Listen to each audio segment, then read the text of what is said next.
Now, it has been announced that I would speak this evening about the I Ching. I should just say then briefly that the Book of Changes is thought to be the oldest of the great Chinese classics, and to date from perhaps as early as 1300 BC.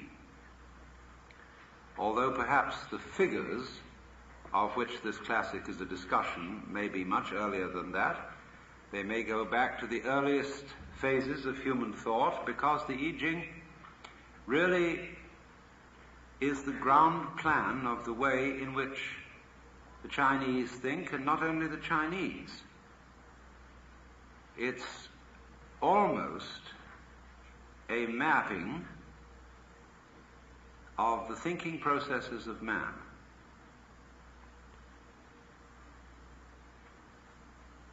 And it may surprise you to know that the system of arithmetic, which is used by digital computers, came from the I Ching. We have a binary system of arithmetic in which all numbers may be represented by 0 and 1 in various arrangements. Is you is or is you ain't. So there's a sudden, unexpected link between the most sophisticated mathematical machinery and a book originating at least 1300 BC. But what the I Ching really goes into is this question of is you is or is you ain't. It sounds terribly simple. Black or white. And we keep saying to people, you know, life isn't just black and white, or black or white. There are many shades of grey. True, but against some backgrounds, grey is dark. In another context, grey is light. And really, all colours, in fact, all information whatsoever, can be translated into terms of yang and yin. For example, when you look at colour television, the signals are broadcast to your set as a stream of pulses. They could be put on magnetic tape in terms of an arrangement of pulses indicating either yes or no. This technique has reached such sophistication that with the aid of laser beams we can translate a physical object. Let's take a complicated one. Let's take a dandelion flower gone to seed, a dandelion clock. You take a dandelion clock about so big, it can be turned into a formula, passed through channels, enlarged to any size, say this big, and with laser beams cut in solid plastic in a matter of moments. So that you can get this reproduction of a three-dimensional object. But the transition between the two was handled simply in terms of pulses. So likewise, the nervous system is so constituted that the neuron carrying a message either fires or does not fire. If it fires or if it's activated, that registers as a yes. If it is not fired, the absence of firing is represented as a no. And so you could say that all your perceptions, in all their variety and in all their colour, are made up of a vast composite of little yeses and little nos in every conceivable variation. So out of these two come everything.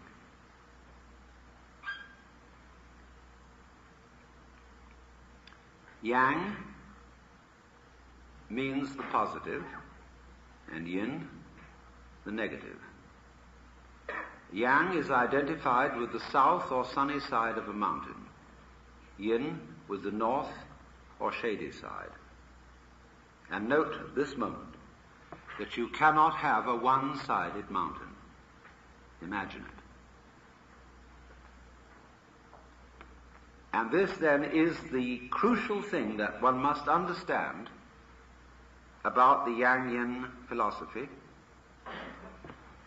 and it is represented in the symbol of a circle crossed with an S curve, one side of which is black and the other side is white.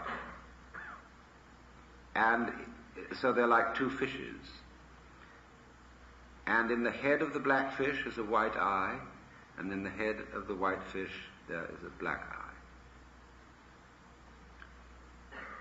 These two sides are interdependent because the black one is outlined by the white one, and the white one is outlined by the black one, and they chase each other in the form which is really the double helix, the pattern of the spiral nebulae, and also the pattern of love-making between many, many kinds of creatures. The spiral folding into itself, black chasing white and white chasing black. Now, obviously, white and black are as different can be.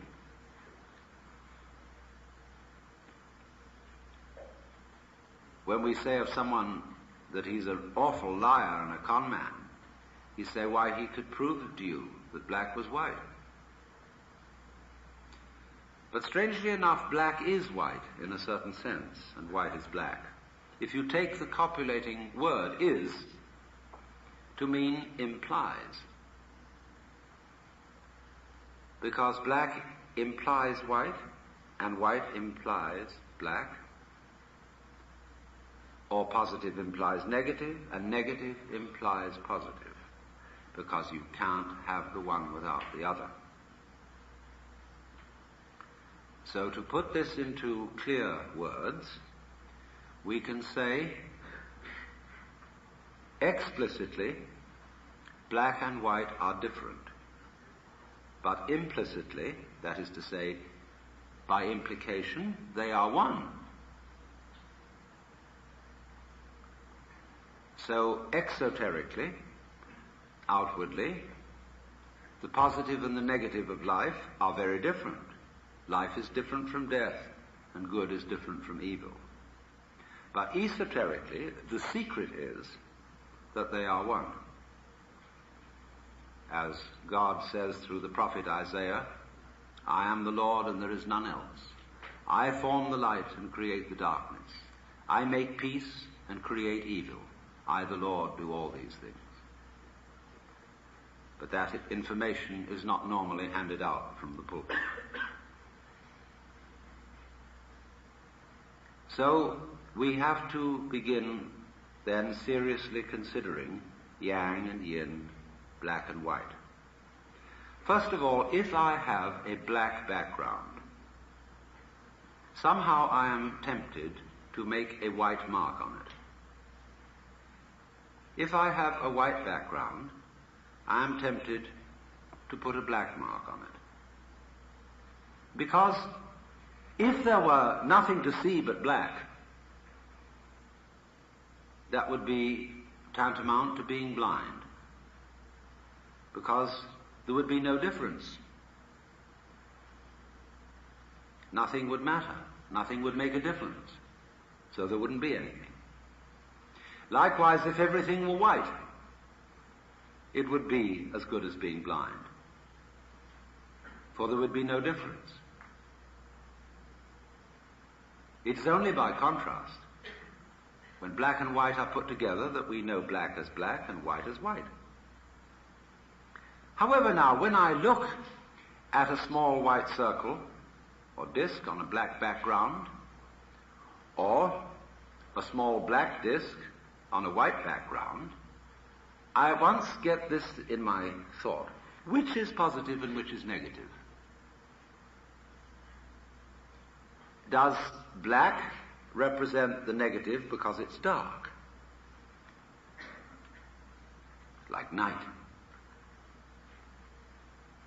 But when I look at the black dot on the white background, I think the black dot is the thing there, so that must be positive. It was put on. And therefore the white represents negative because it suggests nothing. No mark, like white paper behind the print. Blank, blanche. The English blank and the French blanche, which means white, is the same. Blank, negative. Isn't this mysterious, you see, that both white and black can play the negative role? But then let's think of white as light. And it's playing the positive role. And when we think of black as the thing, the mark, then it's playing the positive role. See? Both can play the negative and both can play the positive. But still, you can't have one without the other. I look at the black with the white dot. And I say, is that a white glowing sun in the night? Or is it a hole through a wall? In which case the black will be the thing and the white the absence. I look at the black dot on the white background and say, yes, obviously the black dot is the thing, but on the other hand it may be a picture of a white box with a hole in it. You see? They're reversible. Therefore, some reflections about these.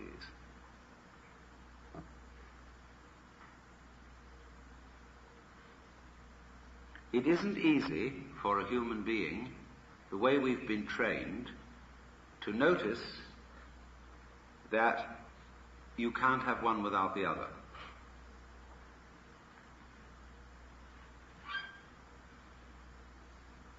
Because our attention has difficulty in seeing both sides at once. You know that Gestalt image where you get two faces in profile and they are drawn as black silhouette. So you get two faces in profile about to kiss. But then look again and you notice the white ground between them, and it is a cup, like a chalice. What have we got here? Kissing faces or chalice? People have difficulty in seeing both together. You must have one or the other. Either will do, but make your choice.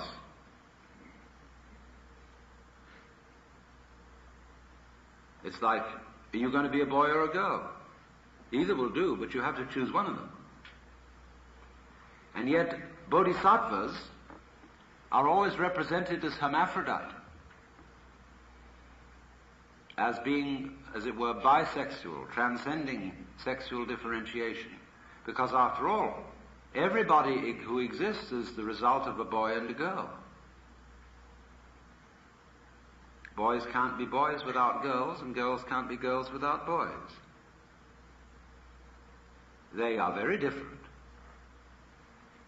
Et vive la différence. But by nature, by reason of their interdependence, they're one. Talking of the bees and the flowers, where there are bees, there must be flowers. And where there are flowers, there must be bees or some sort of insect equivalent. And this implies that the bee and the flower are really one organism. The head of the body looks very different from the feet, just as the bee looks different from the flower. But a complete body requires both head and feet. So the head and the foot are obviously one organism. It's less obvious with the bee and the flower, but they are one organism. What is very difficult for us to see, however, is that solids are all of a piece with spaces. Now here comes the thing, you see. Take a situation in which we say of a given figure-ground relationship that the black is the thing, the black letter on the white page. We say, yes, it's the black letter that's important. That's the thing. But supposing it's a white letter on a black page, still we say the letter's the thing. That's important. All right. So we say we look out in the sky at night and we see the stars and the planets. We say that's what's there. That's the thing. Around them is darkness and nothingness, corresponding to the area of the magnetic tape which isn't magnetized, which delivers no message, and therefore the message zero. But that, you see, does deliver a message. Absence speaks. Nothingness is important. But we are brought up, we are so brainwashed, we are so bamboozled, we are so hypnotized that we don't know that. That's the whole trick that we've played on ourselves. We don't know that nothing is something. And it's important. Lao Tzu put it this way. The usefulness of a vessel is not so much in the clay surround, but in the empty space in which something can be carried. The usefulness of a window is not so much in the frame as in the empty space through which light can be seen. It sounds odd and paradoxical and almost a little contradictory, but nevertheless there it is. The space is, after all, not nothing. I had an argument with Buckminster Fuller about this, and he had to grant me that I was theoretically correct, because he said, so far as I'm concerned, space is just negative event. Just negative event. The fallacy wasn't in the word negative event, that's a beautiful phrase. It was in the word just. Only. As if space could be dismissed. And so in exactly the same way, when we don't recognize that side of life, people can play all kinds of tricks on us. The main trick is, I can scare you with death. You won't be, see? I can remove you. Wowie. You're going to get removed anyway one of these days, and you just won't be. Won't that be awful? That would be just terrible.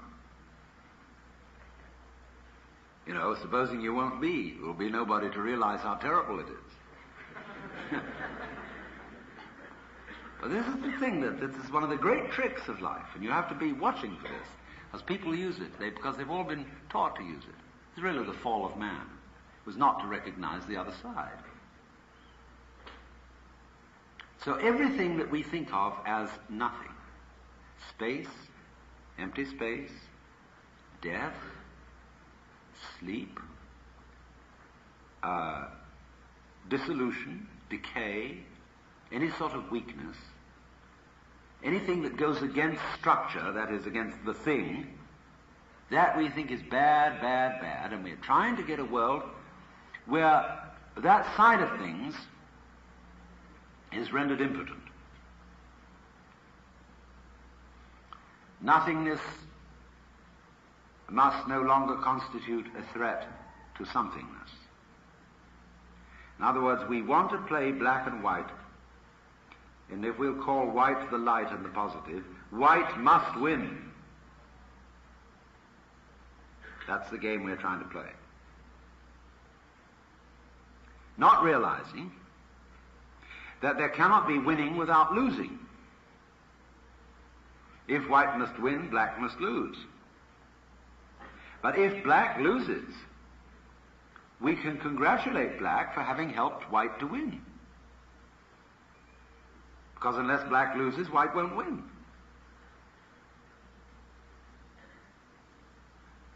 You can translate this into the difficult and thorny question of race relations. How would you know you were free, white, and 21? How could you be proud of being a white man unless you were a black man? You wouldn't know you were living on the right side of the tracks, unless there were people living on the left side of the tracks.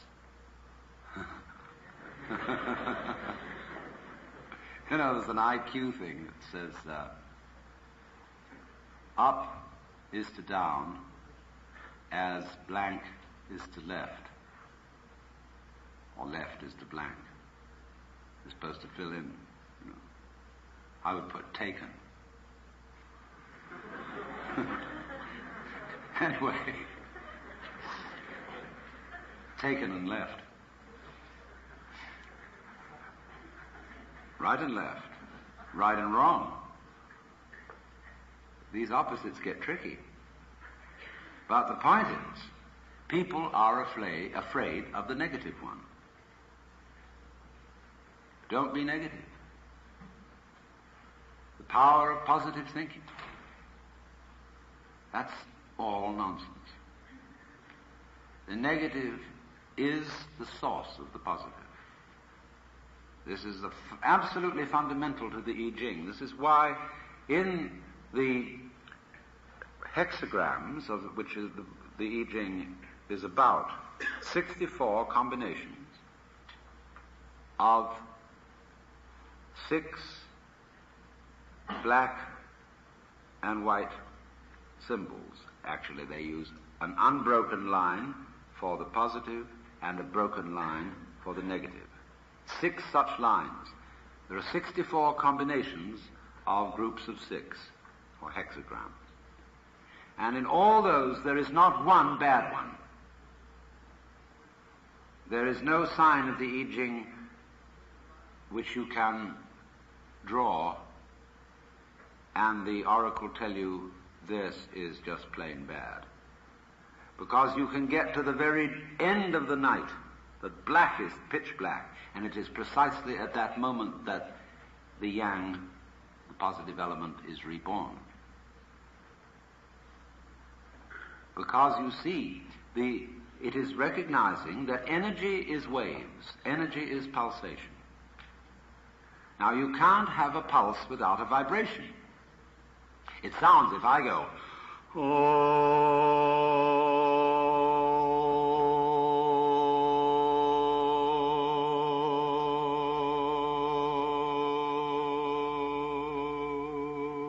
that I'm making something without a nothing. But actually, if you listen very closely to that sound, you'll hear you'll hear pulse. Because without that little chunk, which is a pulse, nothing happens. So this table, which is level and solid, and philosophers down it are always talking about tables, because they always have tables in front of them in classrooms. But here it's solid. But this thing is going at a terrific clip inside it. And wowee, look at that. Analyze. And we find that there are cellular structure in wood. Analyze that, molecules. And we find to our amazement, if you take a molecule out of this table, and it's about the size of my fist, blow it up to that, the next molecule will be, way over the other side of the room, at that level of magnification. So what's in the molecules? Atoms. Take an atom the size of my fist. Well, the next one be somewhere in Los Angeles. I mean, I'm just talking fancy shapes and figures. But anyway, a long way away. What's inside the atom? Electrons, protons, mesons, etc. And they, at the size of my fist, we don't even know if they're particles or waves, so it's difficult to talk about this, but they are a long, long way from each other. So we suddenly find that in this solid table there's more space than there is anything solid. There's a little bit of solid. But as you ferret it out and you go step down, it's like approaching a limit in mathematics. When you have a curve sweeping towards an axis, supposing it's an asymptotic curve, it's always getting nearer and nearer and nearer to that axis, but never actually collides with it. So we get nearer and nearer as we study substance. We get nearer and nearer to finally, what is the shell round the emptiness? We get nearer, we never quite catch it. Solid disappears into space, as at this level of magnification, the space has disappeared into the solid. See, if I just have one finger, or a better illustration, if I take a lighted cigarette in the dark, I've just got one point, but I whiz it around and you see a continuous circle. That's how you see a solid table. Because everything's going so fast that your eye can't catch the spaces between. Too little, too quick.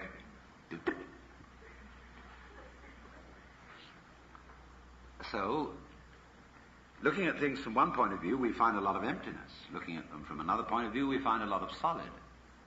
But what you have to realize is that the solid is based on the emptiness just as much as the emptiness is based on the solid. So don't be afraid of nothing.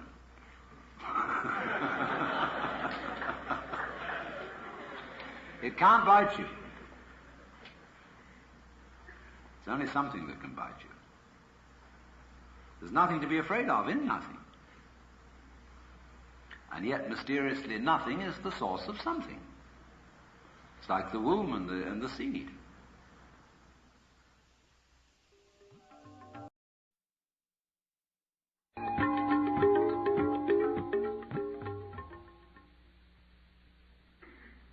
So, yang and yin go together. But, through not seeing this, the whole of our life is, as I said, geared to the thought that we might be able to make the yang side win. And so, in every sort of human enterprise, we are trying to have white without black. And this connects with what I was trying to get across this afternoon. When you talk about improving the world,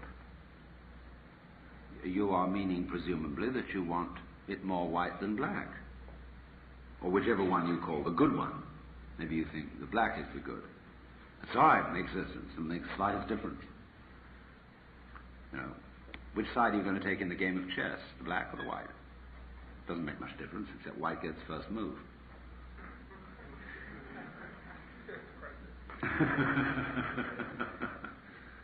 No, I'll always wait to see what you're going to do.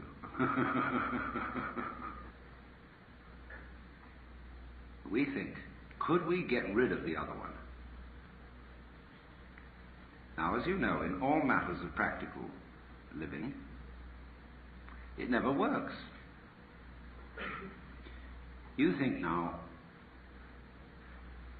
I've been miserable all this time because I haven't had enough money. I never know whether I can make the payments on the car. I never know whether, there's going to be sickness. And if only I had a little more money, I'd really feel great. So you get it. And in the transition from one stage to the other, whoops, you feel very elated. Of course you feel elated. You're going up. $5,000 a year, say. It makes a difference. When you've gone up, then of course you're on a level again. And no longer do you have to worry about making the payments. But you get a new worry. Supposing I get sick and die of it. Supposing someone robs me, takes it away from me.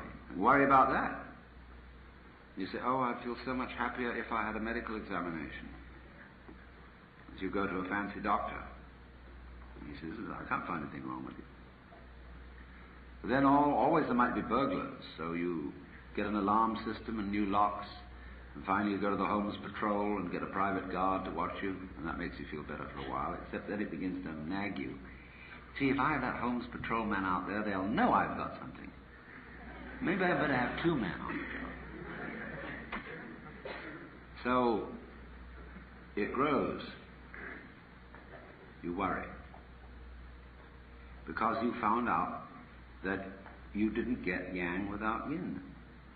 You got a new yang, a bigger yang, instead of the former little one you had, but you got a big yin with it. It's no joke getting rich. It implies a great deal of responsibility, and you've got more to worry about. Don't envy rich people. It's a great mistake. Don't envy anyone. So, in the same way, Zhuangzi puts it thus, he's Lao Tzu's successor. People who speak of having good government without its correlative, misrule, or right without its correlative, wrong, do not understand the basic principles of the universe. One might just as well speak of having yang without yin, and such people must be either knaves or fools. Of course, how will we know we were wise unless there were knaves and fools?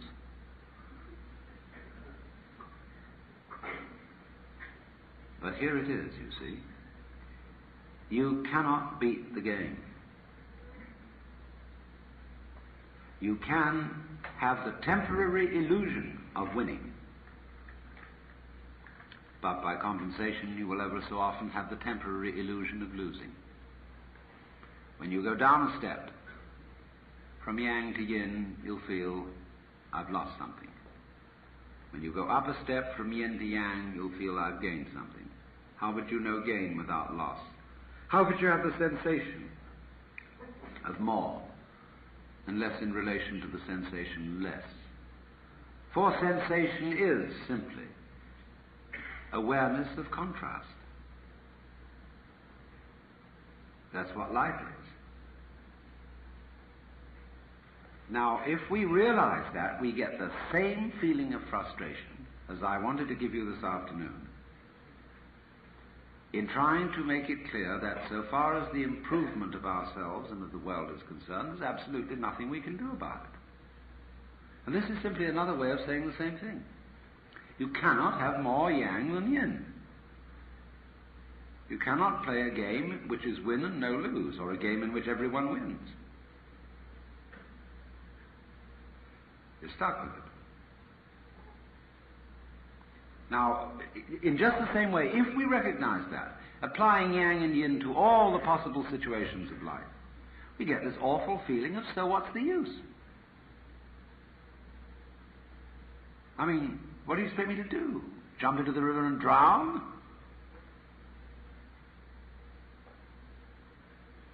Now, wait a minute. Why, at that point, do we get the feeling of, oh, what's the use?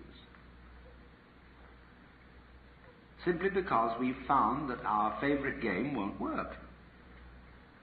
And we think that is the only thing for which there is any use, is the game in which white must win. But why not change them around? Isn't that a good game? Because you go whine, whine, whine, whine, whine, whine, whine, whine, like this. Goes in and out. It's the undulation of a wave, the crest and the trough. You can go on every kid likes a roller coaster ride. You go,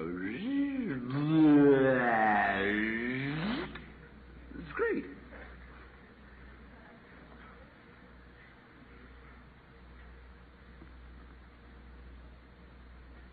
So having both is the game. See, it's no game.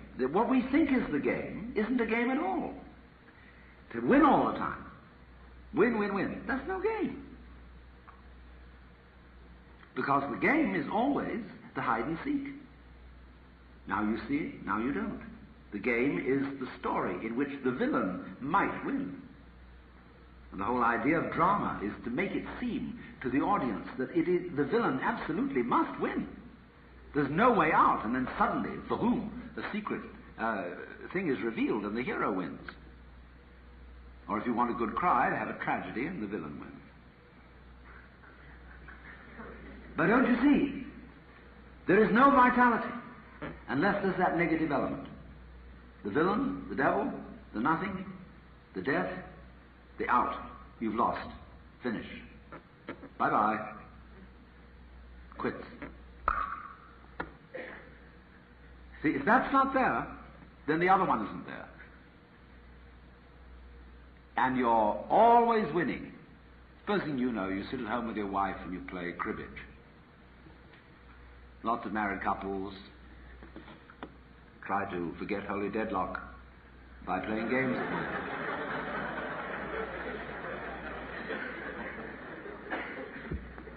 And if one partner, be it wife or husband, always wins at cribbage, the game ceases to be of interest.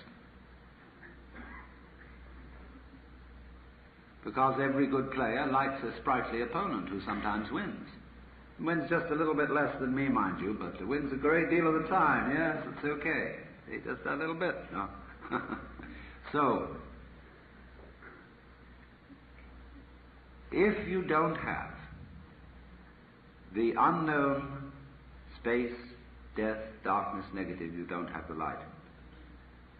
So the art of life consists rather in something else than trying to make white win. You needn't sit down and weep because somebody tells you you can't make white win all the time, forever and always, so that black doesn't exist. Because black, by its very nature, is darkness, and it doesn't exist.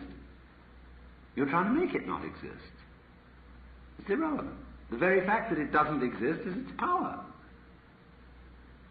Non-existence is the necessary condition for existence, just like you have to have a front before you can have a back,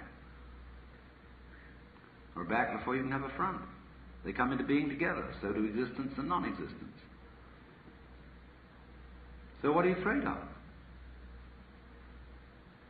in trying to get rid of nothing which is already gotten rid of?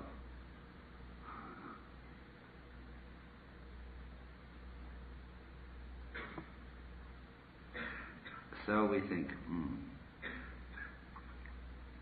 But surely this is rather monotonous. It goes up and down, up and down, up and down, seesaw, life, death, life, death, life, death, or birth, death, birth, death, birth, death. Isn't there some way of, must we play this game? It's like the game of one-upmanship I showed you earlier this afternoon. You can't get out of it. You're always playing it. And if you say, I won't play, it means I've got a more interesting game than yours. Which is just the same game all over again. Would there be a way somehow to transcend black and white? So we've got black and we've got white. That makes it even. But isn't there something else? Couldn't there be a tertium quid? A new possibility? So we could have a 3 basis instead of a 2 basis? And somebody comes up and says, all right, you're black and white. A and B, you constitute the 2 ends of the base of a triangle, and I'm the apex. How about that? We'll say, that's odd. Of course it's odd, because the first 2 were even. When something happens, that's one, and that's odd. See, it's odd that anything should have happened. Very odd. It's queer. Would it have been easier for there to be nothing? But then something happened. So then they said, that's odd. Then they recognized there was something and nothing, and then they said, all right, that's right, we're even. So this third fellow comes along and says, now, what about it? And they say, you're odd. Oh, wait a minute. You stand over against us. So that makes 2. We're even, and you're odd. All right, so that makes 2 out of 3. 3 equals 2. Because we're together, we 2. We recognize that we're black and white. You can't have one without the other, so we're together. And you say you want to be different, okay? That makes black and white different from whatever you say you are, so we got the new yang and yin. You can't get out of it. Make 4, and it's the same all over again. Make 5, it's the same all over again. This was how Leibniz reasoned, and arithmetically could represent any number using merely 0 and 1. Say, damn it. Can't we get out of this? Hey, what would it be if you were allowed 5 minutes with God, and you're allowed to ask one question? What do you want to know? Because you know, you thought this over now. You know about the opposites, about the yang and the yin. And you know you can't ask God and say, hey, Big Daddy, will you give me a tip to beat the game? It won't work. And what shall I ask God? So you can think of all the things you might ask for. You know, an electric guitar, and $1 million. And you know that wouldn't be the answer, because that would be yang. There'd be a big yin along with it somewhere. I don't know what to ask. So you go in and say, God, beyond positive and negative, what is reality? And God says, my child, your question has no meaning.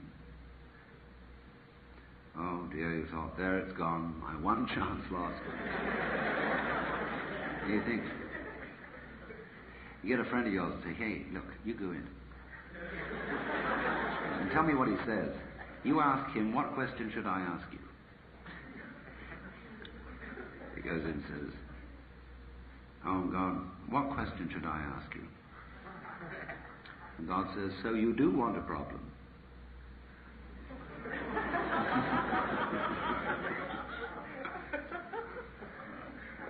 Well, you've got one. You thought it up. You wanted a game in which white only wins. There's your problem. You made it up. You had to have that problem. Because otherwise, if you don't have a problem, you wouldn't know you were here. It's like, you can't be yourself without something you call other. How will you know you are you unless somebody else is somebody else altogether?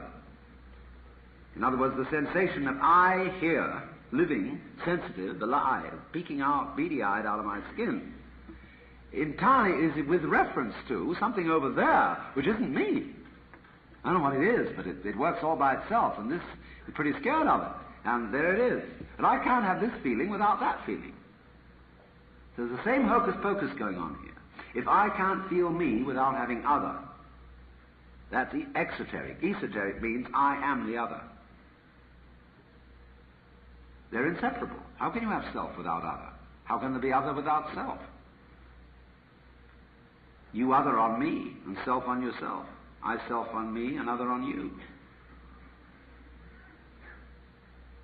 But you can't, as it says, you can't have one without the other. Yang and yin. So in the same way, I say, well, this other, I'd like to manage it. I'd like to control it. Now, I don't know all these people around messing up my life. I don't want them to be that much other. I'm going to fix you. Then I get on a power kick. And there are all kinds of power kicks, let me warn you. It's not just politics and economics and business. The worst power kicks are spiritual. Like astrology. You'd like to know the future? Would you really? It's a power kick to know the future so that you can control it. No surprise. If you know the future, it's already past. But if you want to know something and to have knowledge, then there must be the unknown. Just as if you want self, you must have other. So the future is always the unknown. The past is the known. And what we witness as our present is the magical appearance of the known from the unknown. You know what's going to happen the next second. I mean, there might be another big earthquake right underneath us. Any minute now. Or the Russians might decide to release the A-bomb. Any minute. You would have a heart attack, drop dead. You don't know what's coming. Well, relax.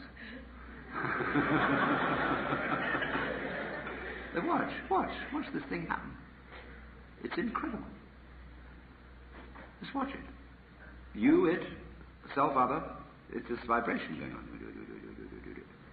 But you think also now, wait a minute, self and other, that means voluntary versus involuntary. What I do and what happens to me.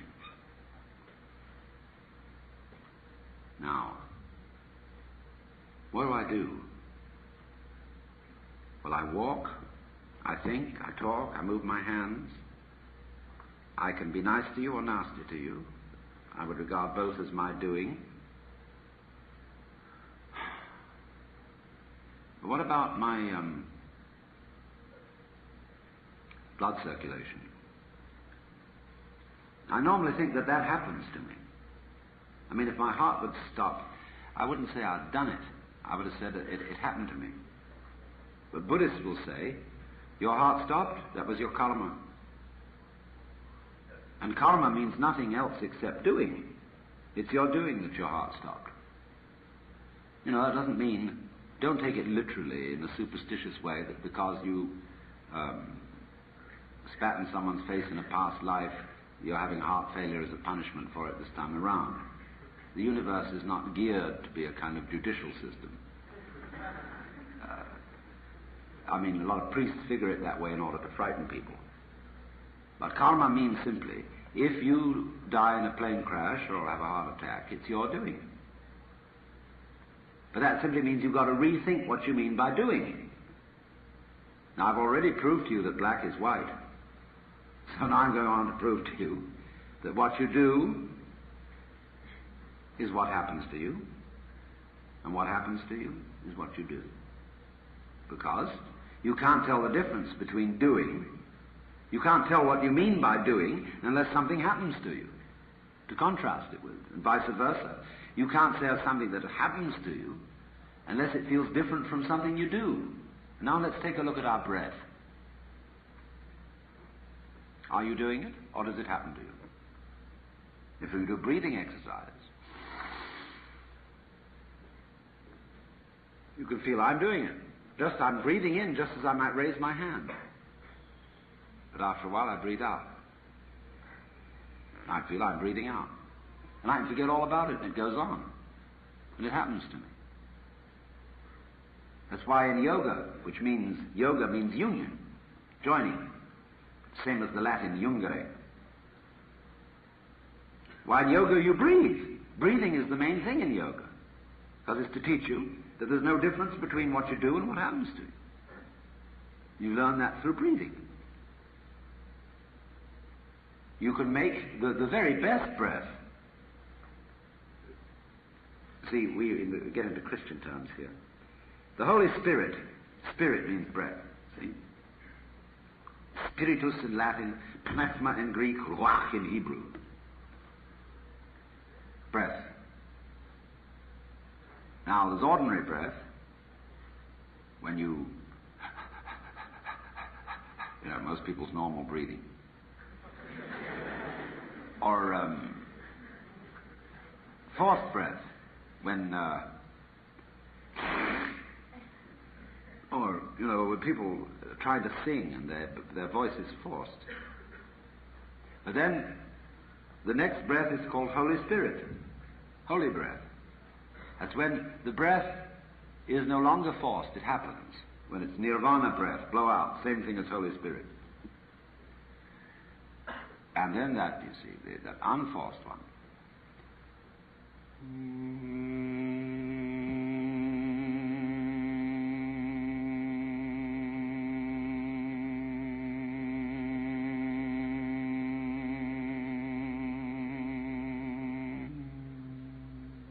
Go on and on.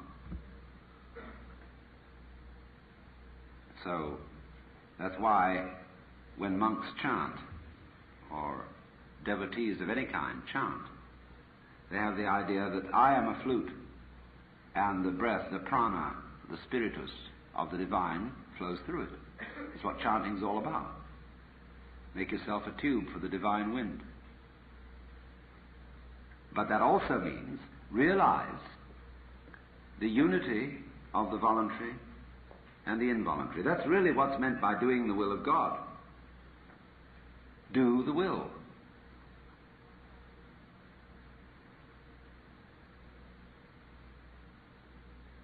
It's one reason why we get confused in English as to whether we mean will or whether we mean shall. I will drown and no one shall save me. So, think, behind what you call voluntary, you decide. Having reviewed the evidence, I have decided it would be best to buy this brand of detergent. Made a decision. How did you make a decision? Well, I reviewed the evidence, I added up the price, and I came to the conclusion. Yeah, I know all that. But how did you work the machinery? The computer in your head. You know, you pushed all these buttons, but what's underneath the buttons? Oh, I don't know, I never looked. So you see, that involuntary growth called the brain underlies your voluntary decision. Because when you decide, you don't first decide to decide, and decide to decide to decide. You just decide, but that means there's something else behind it. Well, you think that's terrible, because if what I do happens to me, and it isn't really doing at all, then I'm in a fatalistic scene. Yes, but I said, on the other hand, what happens to you is what you do. It works equally that way. You know, you have an earthquake. And the thoughts in your head drift about like clouds in the sky. But it can't do anything. So in the same way, this whole strain, the futility of the strain to make right win and to improve the world, that entire futility, the frustration of it is what you mean by I. Now it goes. It won't work, and the I collapses. Everybody is terrified of this happening, suddenly finding out that you don't have an ego. Heaven preserve me from that, because I've been building up this personality of mine all these years. I've been very carefully nurtured this personality. You tell me it doesn't exist? No, because your personality is a phantom even more insubstantial than your body. Personality is a work of art. It's like music, which vanishes as soon as it's played.